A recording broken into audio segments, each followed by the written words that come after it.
All right, without much further ado, this is Chapter 1, Lecture 1 of Anatomy and Physiology 1. So let's get started. What is anatomy and physiology? Well, anatomy studies the form and the structure of the body and its organs and its tissues. Physiology examines how all of it works. Form and function are interrelated. For example, tetralogy of Fallot is a congenital heart defect that some people are born with, and it's essentially where the great vessels are switched. So when that happens anatomically, functionally, deoxygenated blood goes out to the rest of the body. It changes the physiology of the person in a very negative way. It happens. So that's an example of how form and function are interrelated. Scientific method refers to a systematic and rigorous process by which scientists first make an observation. And they make an observation and they think, what is causing this? So then they develop a hypothesis, which is an educated guess about what might be happening. They then collect data, and then they analyze that data to figure out whether it supports their hypothesis or if they should reject their hypothesis and start over. That's the scientific method in a nutshell. Anatomy, we can talk about anatomy on two levels. The first level we talk about it is microscopic anatomy. This examines structures that you cannot readily observe with your naked eye. You'll look at specimens under microscope if you're studying microscopic anatomy. So this here is a slide of an intestinal gland. And normally you would not be able to see this gland with the bare eye. So they've cut a section of intestinal tissue and placed it under a microscope and are looking at it that way. This image is from UC San Diego. They have a great bank of images to study if you're so interested. I put the link down here for your own review. The second division of anatomy is gross anatomy or macroscopic anatomy. This is where you investigate structures that you can see with your eye. And you have to dissect these structures in order to really examine them. So here on the right, I have a picture of the heart undissected. This is human heart. And here on the left, they've cut through the heart to expose the aortic valve, showing these cusps. And we'll talk about this when we get to that section. But what you need to know about gross anatomy is that you don't need a microscope in order to examine it.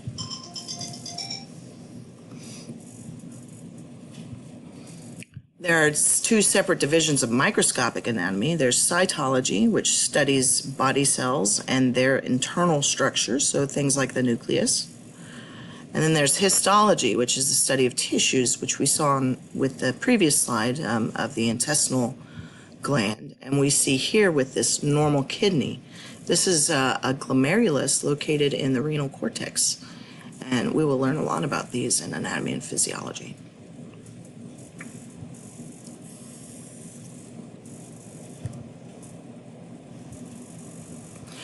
There are several divisions of gross anatomy.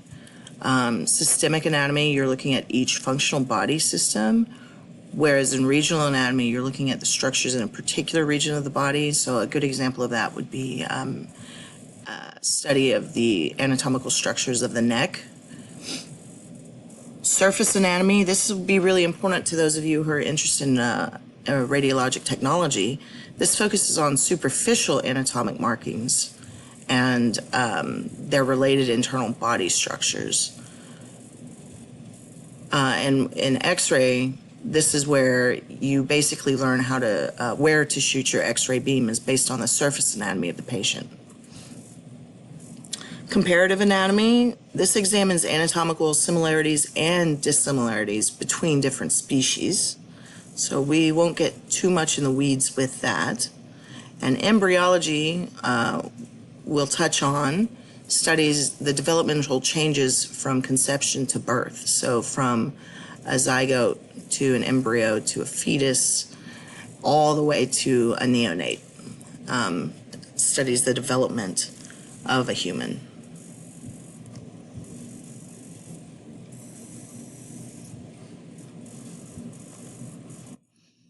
This is just for your reference, an image showing kind of the roles that an anatomist plays in describing the body, and this is the role that physiologists play in describing the body, and it's kind of a comparison within one organ system, what an anatomist might do and what a physiologist might do. All right, how to study this course effectively. I'm just going to give you kind of my study tips, and if they work for you, they work for you. My best advice is do not cram. Like this slide says, schedule regular daily study sessions well before your exam. I don't know if you've ever heard of the pancake theory, but I learned about it in med school. Basically, while you're in school, you have to eat so many pancakes per day. Let's say you have to eat 5 pancakes per day. This is similar to how you have to study for your courses. Now, you could skip a day and not eat the pancakes, but the following day, now you've got to eat those pancakes and that day's pancakes. So you have to eat 10 pancakes. And let's say you skip a whole lot of days in a row. Now, all of a sudden, you might need to eat 50 pancakes before the test. And that's hard to do. So try to break up your study sessions. You could eat one, let's say a pancake a day, a half a pancake twice a day, 7 pancakes a week. Try not to wait till the weekend to get all of your work done, is what I'm saying. Try to work on it a little bit every day. Probably about an hour a day of study time dedicated just to this course is a good starting point for you.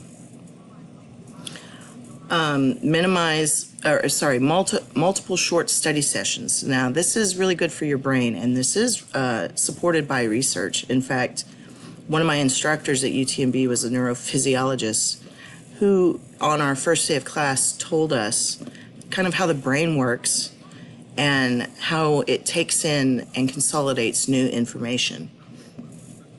One thing she told us was that you should never study for more than 3 hours at a time. Not new material, at least, because your brain kind of gets saturated after that amount of time, and anything that you learn after 3 hours, your brain is not taking in. So when you do have big study sessions, try to keep them less than 3 hours at a time. The next thing you should do is you should sleep. Sleep for at least 90 minutes will help your hippocampus solidify all of that new information you just learned. What I did when I had my first board exam, and I don't recommend this for you, but I just give this as an example of how this method works, was I would study material for about 3 hours, and then I would go nap. And then I'd get up and I'd study again for 3 hours, and I'd go nap. That's a very exhausting method, so I don't recommend it. But I do think that if you're trying to study more than 3 hours of material a day and you're not getting enough sleep, you're not either taking a nap in the day or you're not getting enough sleep at night, then you are going to have a difficult time integrating this new material. So please get a lot of rest and take multiple short study sessions. The next thing it says to do is to minimize distractions. I would rather say minimize interruptions. Some people study better in busy environments, like a coffee shop, and if that works for you, that's totally fine. But try to minimize the interruptions during your study time. Like if you're going to a place where a lot of friends stop by and chat with you, that's going to detract from your ability to study. Turn your phone on silent, because frequent calls or texts are interruptions, and that's going to interfere with your ability to study. And then this is really good advice. Utilize active learning methods. I did this when I took AMP1, especially with the skeletal system. I would draw and label the bones. Flowcharts describing physiology, that's great. Organizing material in tables. Flashcards are great. Quiz yourself repeatedly. There are questions at the end of every chapter. And then if you want to, you can try explaining these concepts to someone else. And they don't even have to be someone in the class. For example, I explain these concepts to my partner just so I can make sure I understand the material well enough to teach it.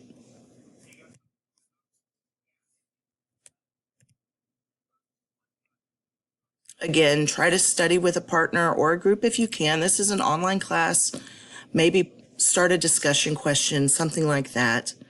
And utilize the textbook resources. This is really actually a great textbook. It's got good questions in it, and the online companion to it, as well as all of the lab resources you have online are amazing. So really use all of this to your benefit. This is what's going to help you get through this class. All right, so now we're going to talk a little bit about the characteristics that describe living things. So what makes an animal different from a rock? Properties that are common to all organisms include organization. So all organisms exhibit some sort of complex structure and order. They also have a metabolism, which is the sum of all chemical reactions that occur within the body. And there's two basic types of metabolism. There's anabolism, where small molecules come together to form larger ones. So this is the building up. Think about anabolic steroids, the guys that get really big on those. They're building up their muscles. And then catabolism are when large molecules are broken down into smaller ones. An instance of catabolism would be digestion, when you're breaking down food particles into their smallest constituents and then absorbing those food particles. All organisms also share growth and development. They assimilate materials from their environment and grow and change over time. They're responsive. They're able to sense and react to the stimuli around them. They're able to regulate themselves. They adjust their internal bodily function to accommodate environmental changes. And then here's this concept of homeostasis, which is the ability to maintain body structure and function. Why are you able to go out when it's 115 degrees outside and not die, essentially? Well, it's because your body maintains homeostasis, where it keeps your body temperature in check within a very narrow range.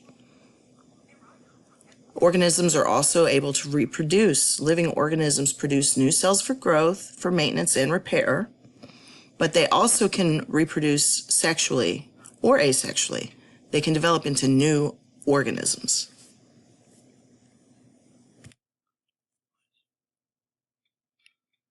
Here we'll talk about the levels of organization in the body. So at the simplest level, you have the chemical level.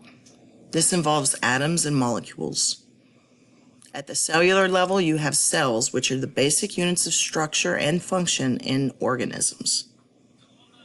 Then at the tissue level, this is when a group of cells come together to perform functions. There's 4 major types of tissues, and we'll talk about that in this class. Then you get up to the organ level. Organs contain 2 or more tissue types that work together to perform a specific complex function.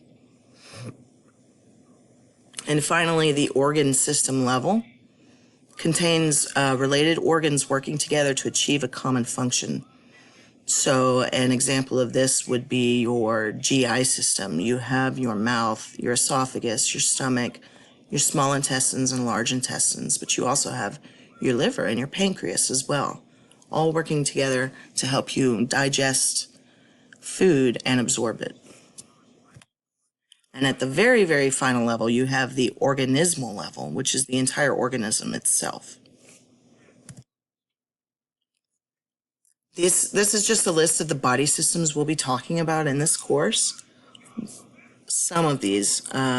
We stop at chapter 16, which I believe is nervous system. But we'll be talking about the integumentary system, the skeletal system, the muscular system, the nervous system. Should you choose to take AMP2, you'll learn about the endocrine system, the cardiovascular system, the lymphatic system, the respiratory system, the urinary system, the digestive system, and the reproductive system.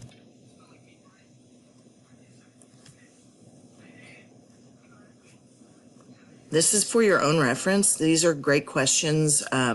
Once you review the overall systems and the organs that make them up, come back to this question and just answer them, because this is probably a good example of what might be on your exam. All right, next we're going to talk a little bit about the language of anatomy and physiology. First, let's talk about sections and planes. There are 3 planes that section the body and help describe relationships in a 3-dimensional manner. There's the sagittal plane.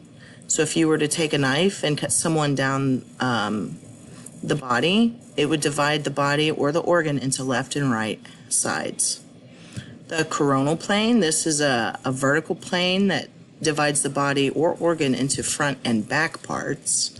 Then there's the transverse plane, which is a horizontal plane, divides the body or organ into top and bottom parts. And you may also hear the term mid-sagittal plane. This is a special plane in the median or the middle of the body or organ, which divides the body or organ into left and right halves.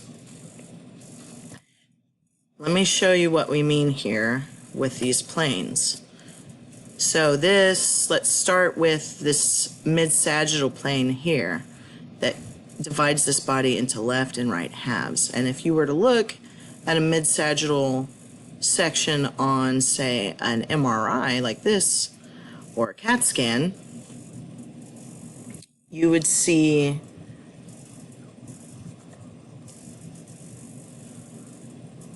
it as if you had cut the person open into equal halves.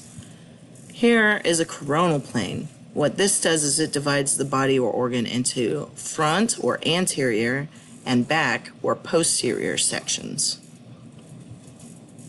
And this is the transverse plane. See how it's horizontal compared to the other 2 planes? And what it does is it cuts the body or organ into top or superior and bottom or inferior parts. And this is just another diagram showing you the different planes or the different sections and what they look like. There is what's called an oblique plane, which you can see here kind of goes at an angle. It's not perfectly on the X, Y, or Z axis. And those are useful when you have organs such as the small intestine here, which are kind of on an oblique angle. So sometimes you have to use oblique planes to get a good cross-section of the anatomy you're looking at. Anatomical directional terms. You need to be very familiar with these. This is the language that we'll be using throughout the course. So the front part of the body, or the front direction, is anterior, and the direction towards the back is posterior. Direction upwards is superior, and direction downward is inferior. If something's more towards the middle of the body or the organ, then it's medial. If something's away from the middle, then it's lateral. Things that are closer to the point of attachment are proximal, and things that are farther from the point of attachment are distal.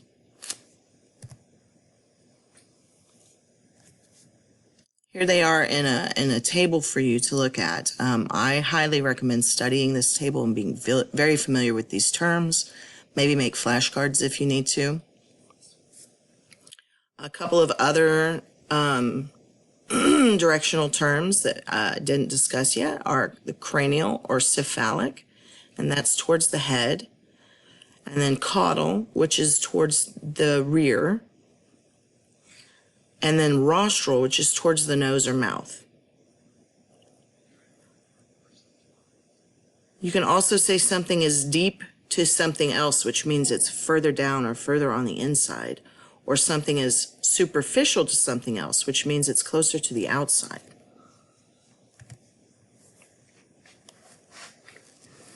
Regional anatomy, we'll talk about 2 main regions. There's the axial region, which relates to the central part of the body, the head, neck, and trunk. And then there's the appendicular region, which relates to appendages, so your arms and legs. And then there are like sub-regions within these regions that we'll talk about.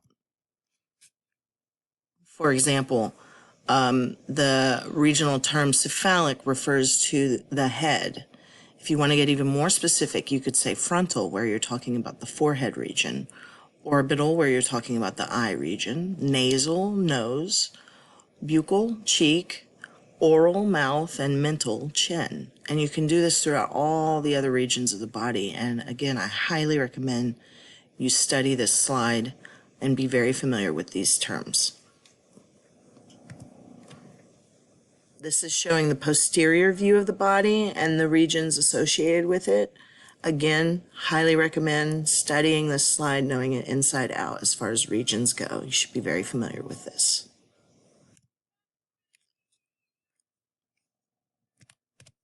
So these are more regional names for you to familiarize yourself with. These are much more specific than, say, thoracic or cephalic.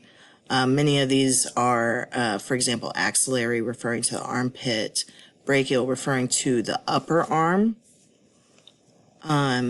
femoral, referring to the thigh, radial, which is the thumb side of the forearm.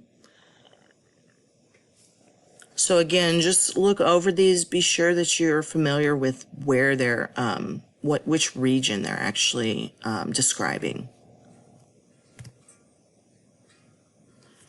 Okay, so here's a couple of example questions.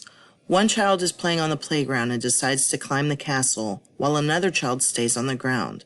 When the first child reaches the top of the castle, their position relative to the second child sitting on the ground is what? So they are above the child sitting on the ground. Therefore, they are superior. A patient lying flat on their back is in which of the following positions? That would be B, supine. So if you have a patient on their back with their tummy up towards the ceiling, that's the supine position. Whereas if you have them lay on their belly with their back pointed towards the ceiling, that is the prone position. What plane divides your face in half down the midline? So this would be equal left and right halves. And the answer would be mid-sagittal, A. All right, on to homeostasis. Most of you know this intuitively, even if you haven't learned it formally. So most anatomic structures and physiologic processes are continuously monitored and then adjusted. Homeostasis is the ability of an organism to maintain consistent internal environment or a steady state despite changing internal or external conditions. There are three components of a homeostatic system. There's the receptor, which detects the change. The change would be from a stimulus, such as a change in temperature, a pain stimulus, something like that. The receptor receives that, detects that stimulus. The receptor sends a signal to the control center, which interprets the input from the receptor and initiates changes through an effector. And the effector is the structure that carries out the change. So going back to control center, usually the control center in the body is either the nervous system or the endocrine system. So the nervous system will send out nerve impulses, so it's a really quick response. The endocrine system has to send out hormones, which takes a lot longer. Here's a schematic of the homeostatic control mechanism. So there's a stimulus that detects a change in a variable. So for here, it's temperature, and it's saying, okay, the temperature's too low. The receptor is the structure that detects this stimulus. So now we've got sensory neurons in the skin that are saying, hey, the temperature is too low, we need to warm up.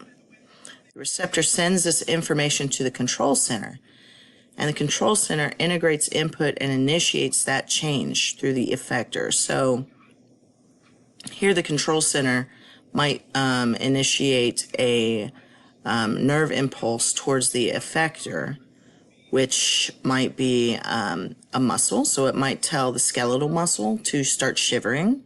It might tell the blood vessels at the surface of the skin to contract.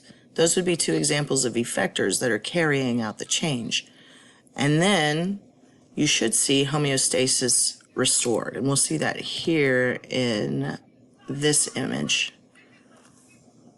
So when it's too cold, cold environmental temperatures lower the body temperature to below normal. There's your stimulus. Receptors in the skin detect this cold. So you've got sensory nerve endings here that detect the cold temperature. Receptors send this information to the brain. In the brain, the hypothalamus compares the sensory input regarding temperature decrease to the normal set point of 98.6 Fahrenheit. The brain then directs the response to the effectors, and in this situation there's multiple effectors. There's blood vessels in the skin which constrict, there's sweat glands which become inactive, and there's skeletal muscles that shiver to generate heat. All of these work together to bring you back to your normal body temperature set point, and this entire process is homeostasis. It's also, what we just went over is also an example of negative feedback. So homeostatic systems can be regulated either by negative feedback or positive feedback. Negative feedback is the most common. It controls most processes in the body. The variable of interest fluctuates within a normal range around a set point. Resulting action is in the opposite direction of the stimulus. So like what we just saw, the stimulus was cold and the body moved in the opposite direction. It increased heat to counteract the stimulus. This is an example of the homeostatic regulation when the temperature is too hot. I recommend going over this on your own time and understanding, just making sure you really understand negative feedback and homeostasis. Other examples of negative feedback would be something like the withdrawal reflex in response to injury, regulating your heart rate and blood pressure, changing your breathing rate in response to increased carbon dioxide. So you would start breathing more to breathe off the carbon dioxide, right? You're having an increase in carbon dioxide. Your ultimate goal is to move in the opposite direction, so a decrease in carbon dioxide. That means you have to breathe off more quickly.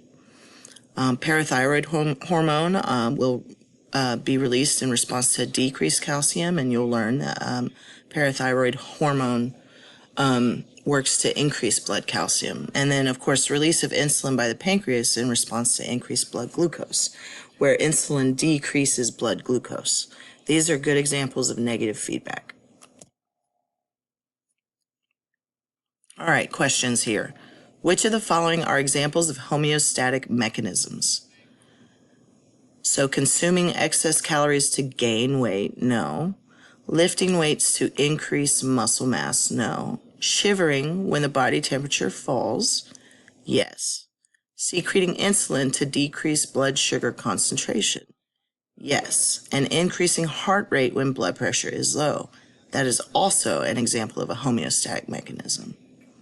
What is the best definition of homeostasis? The best definition of homeostasis is a process whereby the body maintains a stable internal environment despite changes in internal and external conditions, or answer A.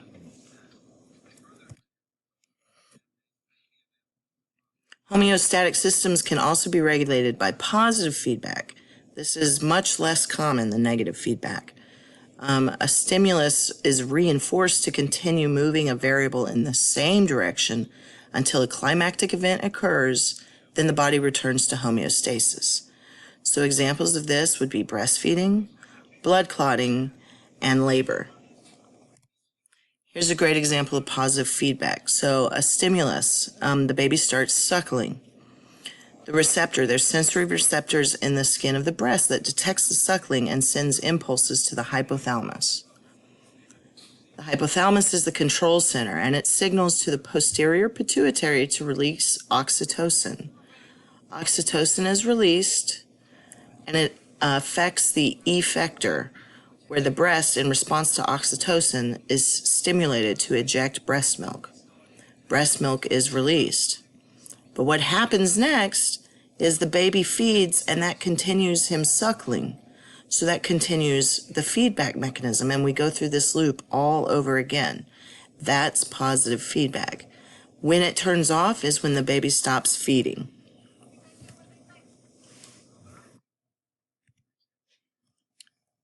So in summary, the homeostatic system characteristics are dynamic, so they change around a set point. You'll see on this slide how the set point is this straight line, but your body isn't a machine, so it fluctuates around this set point. And if it fluctuates too far, then feedback mechanisms come into play to bring you back to your homeostatic area around the set point. Right? And this is why laboratory results, this is why there's usually a normal range and not just one number that's normal, because there is variation, and you are constantly changing to try to maintain homeostasis. So we accept normal values as ranges and not just a single number most of the time. The control center involved is usually either the nervous system, remember, which is faster, or the endocrine system, which produces hormones, and that takes more time. There's three components of a homeostatic system. There's the receptor, the control center, and the effector. It can be regulated through negative feedback or positive feedback. And if this whole homeostatic system fails, you can experience a homeostatic imbalance or a disease state. And I really recommend studying all of these slides that we just went over and really understanding homeostasis, because it is a big concept in anatomy and physiology, and we are going to come back to it over and over and over again. So if you have any questions whatsoever, do not hesitate to email me. I'm happy to go over this again with you in person or on Zoom, whatever you need. This is just giving a clinical view. This shows the normal ranges for homeostatic variables. So you can see here blood glucose is a range, blood pressure is a range. I wouldn't say that you necessarily have to memorize this slide, but it's good background information to be aware of. How you establish normal ranges is you sample healthy individuals in a population, and normal range is a value for 95% of the individuals sampled. But what that means is that 5% of the time, a healthy person might have values outside of the normal range. So always keep that in mind, especially you folks going on to clinical careers. Remember, there are outliers. Diabetes, again, is an example of homeostatic imbalance where the blood glucose levels are too high. So treating the patient involves finding their diagnosis, which is a specific cause of the homeostatic imbalance. For diabetes, usually patients must change diets, exercise habits, and or take medications.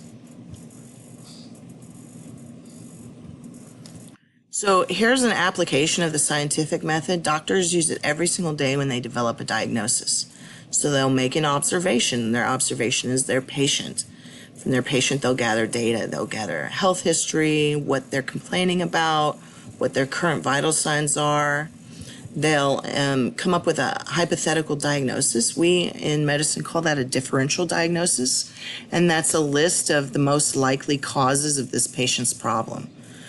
Then what we do is we order tests to try to confirm or disprove what our differential diagnoses are. And then from those tests, that data that we gather, we can confirm, modify, or reject our initial diagnosis. Or if we confirm it, we make the diagnosis. And again, if we have to reject our initial diagnosis, we'll just keep going, forming new hypotheses, coming up with more data until we can finally support a hypothesis that explains the patient's problem. And that's the scientific method in a clinician's viewpoint.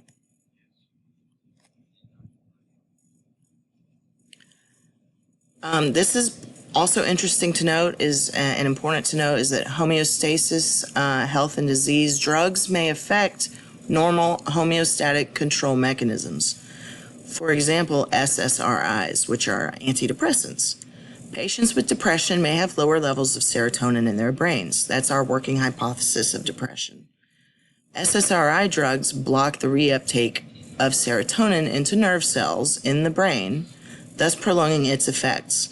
So what happens is normally your neurons would take up the serotonin and shuttle it away, but these drugs block that uptake, that reuptake, and the serotonin hangs out for longer and can exert its effects for longer.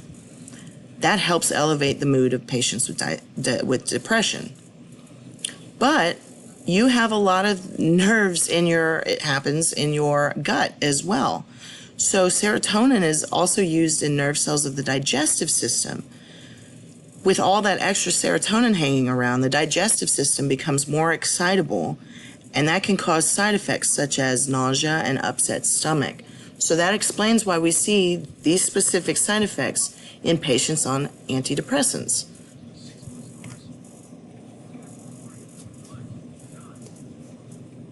All right, just a few questions here. Homeostasis is defined as A, the ability of human beings to keep body weight within normal limits. B, maintenance of a constant external temperature inside a room. C, ingestion of enough food to keep hunger pains from developing. Or D, tendency of the body to maintain a stable environment. And the answer is D. Which of these is the best analogy describing the function of the kidneys?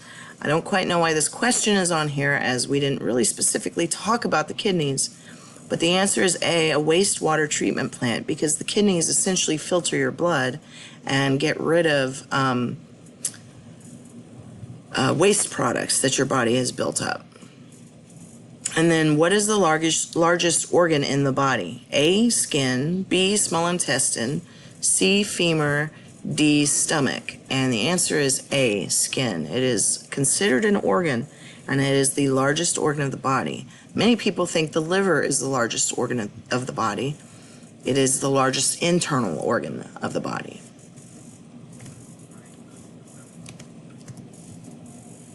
All right, and that's the end of Lecture 1.